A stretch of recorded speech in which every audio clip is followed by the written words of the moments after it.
क्षीरसागर थिबा त्रिकुट पर्वत उपरे लुहा रूपा एवं सुनार 3टी शिखर थिला। सेही शिखर गुड़िक मध्य एक विशाल जंगल थिला जेउथिरे फलभरा गच्छ भरी रहिथिला। सेही जंगल रे गजेंद्र नामक एक मत हाथी तार असंख्य पत्नी मानक सहित विहार करुथिला एवं तार शोष मेंटाइबा पई एक पोखरी निकटक गला। शोष मेंटाइबा परे गजेंद्र को मनरे जल क्रीड़ा करिवार इच्छा हैला। तापरे से तार पत्नी मानक सहित पोखरी रे ओह्लाई पानी छिंची निजको मनोरंजन करने लगिला। एही समय रे एक बड़ कुंभीर गजेंद्रर डाहाण गोड़ को निजर शक्तिशाली दाढ़रे जोरे धरिला। एही जंत्रणा रे गजेंद्र चित्कार करने लगिला। तार पत्नी माने भयभीत होई पोखरी कूल रे पहुंचिले एवं निज स्वामी को दुख देखि कांदिबाकू लागिले। सेमाने बुझी पारिले नहीं जे गजेंद्र को कुंभीरर कबलरू किपरि मुक्त करिवे। गजेंद्र मध्य कुंभीरर कबलरू निजको बंचाइबा पई समस्त प्रयास करी छटपट हेबाकू लागिला।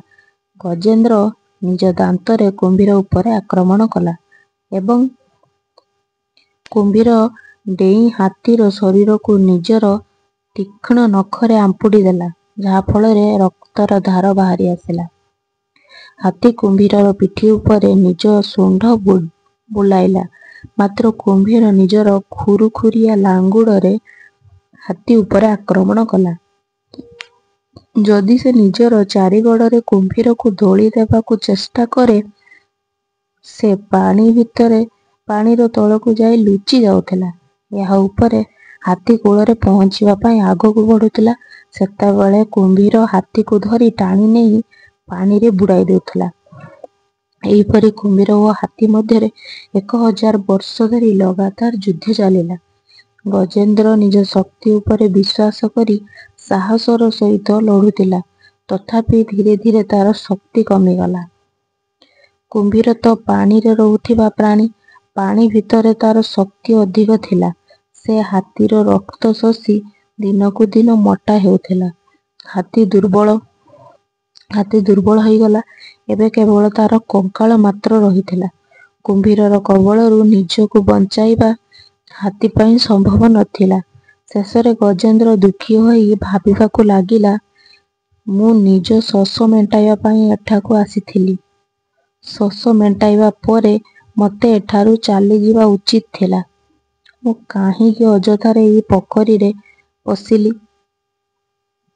मते किए बंचाइबो? तथापि मो मनर कौनसी एक कोणरे एही विश्वास दृढ़ हेउछि जे मु कौनसी प्रकारे बंची जीवी। एहार अर्थ हेउछि जे मोर आशार कौनसी आधार निश्चय थिबो। तांकू ही मु ईश्वर कही डाकुछि। देवता, भगवान, ईश्वर नामक भावनार मूल हो। हे प्रभु, तुमे ही समस्त कार्यकलापर कारण। मो भली अहंकारी प्राणी जे पर्यंत विपदरे न पड़ती से पर्यंत तुमको स्मरण करती नहीं। दुख भोग न कले तुमर आवश्यकता बुझी हुए नहीं। तुमे से पर्यंत ताकू देखा जाओ नहीं जे पर्यंत से एहा विश्वास न करे जे तुमे अछ एवं ता मनरे एही विव्रतता न आसे जे तुमे अछ कि नहीं। एहीपरि भाबी भाबी गजेंद्र को लागिला जे कुंभीर द्वारा हेउथुआ जंत्रणा धीरे धीरे कमी जाउछि। गजेंद्र जेतेबेले ध्यान करिबा आरंभ कला, सेही समय रे कुंभीरर दांत मूलरे जंत्रणा आरंभ हैला। तार हृदय थरिबाकू लागिला। तथापि से क्रोधरे आसी गजेंद्रर गोड़ को चबाइबाकू लागिला। प्राणी मानकर अनिष्ट और पीड़ा को दूर करुथिबा तुमे सबुआडे व्यापी रहिछ। देवता मानकर मूल रूप, हे भगवान, एही दुनियार सृष्टिर मूल कारण तुमे। मु एही विश्वास करे जे निजको रक्षा करिबा पई मु जेते तीव्रतार सहित प्रार्थना करे, तुमे सेते शीघ्र मते रक्षा करि पारिबो। सबु प्रकारर रूप धारण करुथिबा बाणी ओ मनरु अतीत हे ईश्वर, एहीपरि अनाथ माननकु रक्षा करिबार दायित्व तुमरे ही नुहे कि? मो भितरे प्राण शक्ति उत्तर दे सारिछि। ମୋ ଆଖିରେ ଲୁହ ଶୁଖିଗଲାଣି କି? ମୁଁ ଉଚ୍ଚ ସ୍ୱରରେ ତୁମକୁ ଡାକି ପାରୁନାହିଁ। ମୁଁ ମୋର ହୋସ୍ ଆବାଜ ମଧ୍ୟ ହରାଉଛି। ତୁମେ ମୋତେ ରକ୍ଷା କର କି ଛାଡ଼ି ଦିଅ, ଏସବୁ ତୁମର ଇଚ୍ଛା ଉପରେ ନିର୍ଭର କରେ। ମୋ ଭିତରେ କେବଳ ତୁମର ଧ୍ୟାନ ବ୍ୟତୀତ ଅନ୍ୟ କୌଣସି ଭାବନା ନାହିଁ। ମୋତେ ବଞ୍ଚାଇବା ପାଇଁ ତୁମ ବ୍ୟତୀତ ଆଉ କେହି ନାହିଁ। ଏହିପରି ଗଜେନ୍ଦ୍ର ଶୁଣ୍ଢ ଉଠାଇ ଆକାଶ ଆଡ଼କୁ ଚାହିଁଲା। କୁମ୍ଭୀରକୁ ଲାଗିଲା ଯେ ତାର ଶକ୍ତି କମି ଯାଉଛି, ତାର ପାଟି ଖୋଲି ଯାଉଛି, ତାର କଣ୍ଠ ବନ୍ଦ ହେଇଯାଉଛି। ସେପଟେ ହାତୀର ଆଖି ଏପରି ବନ୍ଦ ହେବାକୁ ଲାଗିଲା ଯେ ତାକୁ ନିଜର ଅସ୍ତିତ୍ୱର ଜ୍ଞାନ ନଥିଲା। ସେ ଏକଦମ ଅଚଳ ହୋଇ ଠିଆ ହୋଇଗଲା। ସେହି ଅବସ୍ଥାରେ ବିଷ୍ଣୁ ଆସି ପହଞ୍ଚିଲେ। ସାରା ଆକାଶ ତାଙ୍କ ସ୍ୱରୂପରେ ପୂର୍ଣ୍ଣ ହୋଇଗଲା।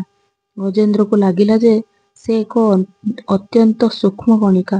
ବିଷ୍ଣୁ ନିଜର ଚକ୍ର ଛାଡ଼ିଦେଲେ ଏବଂ ଅଭୟ ମୁଦ୍ରାରେ ନିଜର ହାତ ବଢ଼ାଇଲେ। ବହୁତ ତୀବ୍ର ଗତିରେ ଘୁରୁଥିବା ବିଷ୍ଣୁ ଚକ୍ର ଆସି କୁମ୍ଭୀରର ମୁଣ୍ଡ କାଟିଦେଲା। ବାସ୍ତବରେ କୁମ୍ଭୀର ଏକ ଗନ୍ଧର୍ବ ଥିଲା। ତାର ନାମ ହୁ। ପ୍ରାଚୀନ କାଳରେ ଦେବୋଲ ନାମକ ଏକ ଋଷି ପାଣିରେ ଠିଆ ହୋଇ ତପସ୍ୟା କରୁଥିଲେ। ସେତେବେଳେ କୁମ୍ଭୀର ପରି ପାଣିରେ ଲୁଚି ରହି ଗନ୍ଧର୍ବ ତାଙ୍କର ଗୋଡ଼ ଧରିନେଲେ। ଏହା ଉପରେ ଋଷି ତାଙ୍କୁ ଶାପ ଦେଲେ ଯେ ତୁ କୁମ୍ଭୀର ପରି ଏହିପରି ପାଣିରେ ପଡ଼ି ରହ। ବର୍ତ୍ତମାନ ବିଷ୍ଣୁ ଚକ୍ର ଦ୍ୱାରା ତାଙ୍କର ଶାପ ଦୂର ହେଲା। କୁମ୍ଭୀରଠାରୁ ମୁକ୍ତି ପାଇଥିବା ଗଜେନ୍ଦ୍ରକୁ ପୋଖରୀରୁ ବାହାରକୁ ଟାଣି ଆଣି ବିଷ୍ଣୁ ନିଜ ହାତ ପାପୁଲିରେ ତାଙ୍କର କୁମ୍ଭସ୍ଥଳକୁ ସ୍ପର୍ଶ କଲେ। ସେହି ସ୍ପର୍ଶ ଯୋଗୁଁ ଗଜେନ୍ଦ୍ର ନିଜର ହଜିଯାଇଥିବା ଶକ୍ତି ଫେରି ପାଇବା ସହିତ ପୂର୍ବଜନ୍ମର ଜ୍ଞାନ ମଧ୍ୟ ପ୍ରାପ୍ତ କରିପାରିଲେ। ଗଜେନ୍ଦ୍ର ପୂର୍ବଜନ୍ମରେ ଇନ୍ଦ୍ରଦ୍ୟୁମ୍ନ ନାମକ ଜଣେ ବିଷ୍ଣୁ ଭକ୍ତ ରାଜା ଥିଲେ। ବିଷ୍ଣୁଙ୍କ ଧ୍ୟାନରେ ମଗ୍ନ ସେହି ରାଜା ଥରେ ଋଷି ଅଗସ୍ତ୍ୟଙ୍କ ଆଗମନକୁ ଧ୍ୟାନ କଲେ ନାହିଁ। ଋଷି କ୍ରୋଧରେ ଆସି ତାଙ୍କୁ ଶାପ ଦେଲେ ଯେ ତୁମେ ପରବର୍ତ୍ତୀ ଜନ୍ମରେ ମତ ହାତୀ ହୋଇ ଜନ୍ମ ହେବ। ସେହିଦିନ ଗଜେନ୍ଦ୍ର ରୂପରେ ଜନ୍ମ ହୋଇ ସେ ମୁକ୍ତି ପ୍ରାପ୍ତ କଲେ। ଗଜେନ୍ଦ୍ର ମୋକ୍ଷର କାହାଣୀ ନୈମିଷାରଣ୍ୟରେ ହେଉଥିବା ଛତ୍ରଯାଗରେ ଉପସ୍ଥିତ ଥିବା ଶୌନକ ଆଦି ମୁନିମାନଙ୍କୁ ସୂତ ମହର୍ଷି ଶୁଣାଇଥିଲେ। ମୁନିମାନେ ସୂତ ମହର୍ଷିଙ୍କୁ କହିଲେ, ମୁନିବର, ଗଜେନ୍ଦ୍ର ମୋକ୍ଷର କାହାଣୀ ଆମକୁ କେବଳ ଏକ ହାତୀର କାହାଣୀ ପରି ଲାଗୁନାହିଁ, ବରଂ ସମସ୍ତ ପ୍ରାଣୀ ଜଗତ ସହିତ ସମ୍ବନ୍ଧିତ ମନେହୁଏ। ବିଶେଷ କରି ଅନେକ ବନ୍ଧନ ଏବଂ ଅସୁବିଧାରେ ପଶି ଛଟପଟ ହେଉଥିବା ମାନବ ଜୀବନ ସହିତ ସମ୍ବନ୍ଧିତ ଲାଗୁଛି। ଏହାର ଉତ୍ତରରେ ସୂତ ମହର୍ଷି କହିଲେ, ହଁ, ଗଜେନ୍ଦ୍ର ମୋକ୍ଷର କାହାଣୀ ଶ୍ଳେଷାର୍ଥରେ ଭରି ରହିଛି। ତାହାର ଅନ୍ୱୟ ଯିଏ ଯେଉଁ ରୂପରେ ଚାହିଁବ କରିପାରିବ। କାଳ ତ ବିଷ୍ଣୁଙ୍କ ଅଧୀନରେ ଅଛି, ତେଣୁ କାଳଚକ୍ରର ପରିଭ୍ରମଣରେ ଅନେକ କଠିନତା ଓ ସମସ୍ୟା ସମାଧାନ ହୋଇଥାଏ। ମୁନିମାନେ ପଚାରିଲେ, ମୁନିବର, ଗଜେନ୍ଦ୍ର ମୋକ୍ଷ ଆଧାରରେ ଆମେ ଜାଣୁଛୁ ଯେ ପ୍ରତ୍ୟେକ କାର୍ଯ୍ୟର କାରଣଭୂତ ସର୍ବେଶ୍ୱର ବିଷ୍ଣୁ ଅଟନ୍ତି। ଏହି ମହାବିଷ୍ଣୁଙ୍କ କାହାଣୀ ସମ୍ପୂର୍ଣ୍ଣ ରୂପେ ଶୁଣିବାକୁ ଆମ ମନରେ ଇଚ୍ଛା ଜାଗ୍ରତ ହେଉଛି। ଆମେ ଆପଣଙ୍କ ସାମ୍ନାରେ ପିଲାଙ୍କ ଭଳି। ତେଣୁ ଆମେ ଆପଣଙ୍କୁ ପ୍ରାର୍ଥନା କରୁଛୁ ଯେ ଆପଣ ଆମ ବୁଝିବା ଭଳି ସରଳ ଶୈଳୀର ବିଷ୍ଣୁଙ୍କ କଥାର ସବୁ କଥା ବୁଝାଇ ଦିଅନ୍ତୁ। ଆପଣ ମହର୍ଷି ବ୍ୟାସଙ୍କ ଦ୍ୱାରା ସମସ୍ତ ପୁରାଣ, ଇତିହାସ ଏବଂ ସେମାନଙ୍କର ମର୍ମକୁ ମଧ୍ୟ ଜାଣିଛନ୍ତି। ତେଣୁ ଆପଣ ହିଁ ସେହି କାହାଣୀ ଶୁଣାଇ ଆମକୁ କୃତାର୍ଥ କରିପାରିବେ। ମୁନିମାନଙ୍କ କଥା ଶୁଣି ସୂତ ମୁନି ଖୁସି ହେଲେ ଏବଂ କହିଲେ, ହଁ, ନିଶ୍ଚୟ ଶୁଣାଇବି। ମହର୍ଷି ବ୍ୟାସ ବିଷ୍ଣୁଙ୍କ ସହିତ ସମ୍ବନ୍ଧିତ ଅନେକ ଲୀଳାବତାରର ବିଶେଷତାକୁ ମହାଭାଗବତ ରୂପରେ ରଚନା କରି ନିଜ ପୁତ୍ର ଶୁକକୁ ଶୁଣାଇଥିଲେ। ବିଷ୍ଣୁ ପୁରାଣ ଶୁଣି ଭବସାଗର ପାର କରିବାର ଇଚ୍ଛା ରଖିଥିବା ମହାରାଜ ପରୀକ୍ଷିତଙ୍କୁ ଶୁକ ମହର୍ଷି ଶୁଣାଇଥିଲେ। ଗଜେନ୍ଦ୍ରକୁ ରକ୍ଷା କରିବାକୁ ପ୍ରକଟ ହୋଇଥିବା ବିଷ୍ଣୁଙ୍କ ଅବତାର ଆଦି ମୂଳାବତାର ମାନାଗଲା। ଭଗବାନ ବିଷ୍ଣୁ ଅନେକ ଅବତାର ଗ୍ରହଣ କରିଛନ୍ତି। ସେମାନଙ୍କ ମଧ୍ୟରେ ବିକାଶର ଦଶା ଅନୁସାରେ ଦଶାବତାର ନାମରେ ପ୍ରସିଦ୍ଧ ଦଶ ଅବତାର ଅଧିକ ମୁଖ୍ୟ। ନାରର ଅର୍ଥ ହେଉଛି ନୀର ବା ଜଳ। ବିଷ୍ଣୁ ଜଳର ମୂଳ, ତେଣୁ ସେ ନାରାୟଣ କୁହାଗଲା। ନାରାୟଣଙ୍କ ଠାରୁ ହିଁ ନୀର ବା ଜଳର ଜନ୍ମ ହେଲା। ଜଳରୁ ପ୍ରାଣୀ ସୃଷ୍ଟି ହେଲା। ବିଷ୍ଣୁ ମାଛ ରୂପରେ ଅବତରିତ ହେଲେ। ଦଶାବତାରର ମଧ୍ୟରେ ତାହା ହିଁ ପ୍ରଥମ ମତ୍ସ୍ୟାବତାର। ବିଷ୍ଣୁ ଜଳରେ ପୂର୍ଣ୍ଣ ନୀଳମେଘର ରଙ୍ଗର ଅଟନ୍ତି। ମେଘ ଭିତରେ ଯେପରି ବିଜୁଳି ଲୁଚି ରହିଥାଏ, ସେହିପରି ବିଷ୍ଣୁ ସ୍ୱୟଂ ତେଜମୟ ଅଟନ୍ତି ଏବଂ ତାଙ୍କ ଭିତରୁ ଉତ୍ପନ୍ନ ଜଳ ମଧ୍ୟ ତେଜରେ ପୂର୍ଣ୍ଣ ରହି ଗୋରା ରଙ୍ଗର ପ୍ରକାଶ ବିଛାଡ଼ି ଦିଏ। ସେହି ଜଳ କାରଣୋଦକ କ୍ଷୀରସାଗର ଅଟେ। କ୍ଷୀରସାଗରରେ ଅନନ୍ତ ରୂପୀ କାଳ ଶେଷନାଗ ରୂପରେ କୁଣ୍ଡଳୀ ମାଳି ଶୋଇଥାଏ। ଶେଷନାଗର 1000 ଫଣ ଅଛି। ଅନନ୍ତ ଶେଷନାଗ ଉପରେ ଶେଷ ସାଇ ରୂପରେ ବିଷ୍ଣୁ ଶୋଇ ରୁହନ୍ତି। ତାଙ୍କ ନାଭିରୁ ଏକ ଲମ୍ବା ନାଳ ସହିତ ଏକ ପଦ୍ମ ଉପରକୁ ଉଠିଲା। ସେହି ପଦ୍ମରୁ ବ୍ରହ୍ମାଙ୍କର ଉଦୟ ହେଲା। ବ୍ରହ୍ମା ସମସ୍ତ ପ୍ରାଣୀଙ୍କୁ ସୃଷ୍ଟି କଲେ। ଅନନ୍ତ କାଳ ଯୁଗ ରୂପରେ ଚାଲିଥାଏ। କୃତ, ତ୍ରେତା, ଦ୍ୱାପର ଏବଂ କଳିଯୁଗ, ଏହି ଚାରିକୁ ମିଶାଇ ଏକ ମନ ହୁଏ। 1000 ମହାଯୁଗ ମିଳି ଏକ କଳ୍ପ ହୁଏ। ଏକ କଳ୍ପ ବ୍ରହ୍ମାଙ୍କର ଏକ ଦିନ। ରାତିର ସମୟ ଏଥିରେ ଅନ୍ତର୍ଭୁକ୍ତ ନୁହେଁ। ଦିନ ଶେଷ ହେବା ମାତ୍ରେ ତାଙ୍କୁ ନିଦ ଆସେ, ତାହା ହିଁ କଳ୍ପାନ୍ତ। ସେହି ସମୟରେ ଚାରିଆଡ଼େ ଗଭୀର ଅନ୍ଧକାର ଛାଇଯାଏ।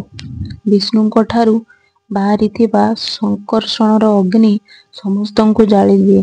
ଝଡ଼ ତୋଫାନ ଆରମ୍ଭ ହୁଏ। ତାପରେ ଭୟଙ୍କର କଳା ବାଦଲ ହାତୀର ଶୁଣ୍ଢ ପରି ଜଳଧାର ଲଗାତାର ବର୍ଷା କରନ୍ତି। ମହାସମୁଦ୍ରରେ ଆକାଶକୁ ଛୁଇଁଲା ଭଳି ଉତ୍ତାଳ ତରଙ୍ଗ ସୃଷ୍ଟି ହୁଏ। ଭୂବର ଏବଂ ସ୍ୱର୍ଗ ଲୋକ ବୁଡ଼ି ଯାଆନ୍ତି। ଚାରିଆଡ଼େ ଜଳ ବ୍ୟତୀତ ଆଉ କିଛି ଦେଖାଯାଏ ନାହିଁ। ଏହା ହିଁ ବ୍ରହ୍ମାଙ୍କର ଶୟନକାଳୀନ ପ୍ରଳୟ କାଳ। ଏହା ହିଁ କଳ୍ପାନ୍ତର ସମୟ। ସତ୍ୟବ୍ରତ ନାମକ ରାଜର୍ଷି ନଦୀରେ ସ୍ନାନ କରି ନାରାୟଣଙ୍କୁ ଧ୍ୟାନ କରି ଯେତେବେଳେ ଅର୍ଘ୍ୟ ଦେବାକୁ ଯାଉଥିଲେ, ସେତେବେଳେ ତାଙ୍କ ଅଞ୍ଜୁଳିରେ ସୁନା ରଙ୍ଗର ଏକ ଛୋଟ ମାଛ ଆସିଗଲା। ସତ୍ୟବ୍ରତ ସେହି ମାଛକୁ ନଦୀରେ ଛାଡ଼ିବାକୁ ଯାଉଥିଲେ।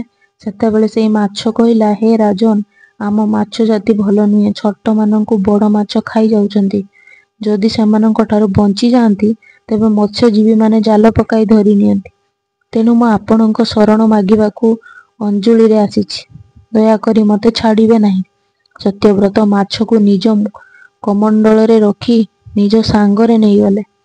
ସେ ମହାରାଜା ରୂପ ରାଜ୍ୟ କରି ମହାତପସ୍ୟା କରିଥିବା ଜଣେ ରାଜର୍ଷି ଥିଲେ। ସେ ଭଗବାନ ବିଷ୍ଣୁଙ୍କର ପରମ ଭକ୍ତ ଓ ମହାଜ୍ଞାନୀ ଥିଲେ।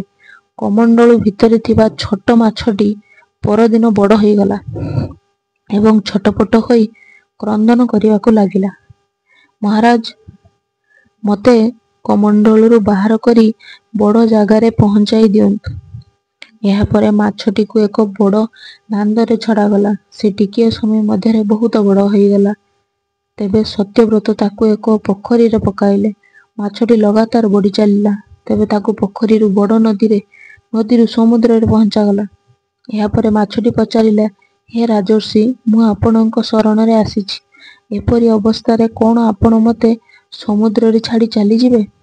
କ'ଣ କୁମ୍ଭୀର ଓ ତିମିଙ୍ଗିତ ମୋତେ ଗିଳିଦେବେ ନାହିଁ? ସତ୍ୟବ୍ରତ କହିଲେ, ହେ ମହାମୀନ, କୁହ, ମୁଁ ଏହାଠାରୁ ଅଧିକ ତୁମ ପାଇଁ କ'ଣ କରିପାରିବି? ମୁହୂର୍ତ୍ତକରେ 100 ଯୋଜନ ବଢ଼ି ପାରୁଥିବା ତୁମକୁ ଭଲା କେଉଁ ପ୍ରାଣୀ ଗିଳିପାରିବ?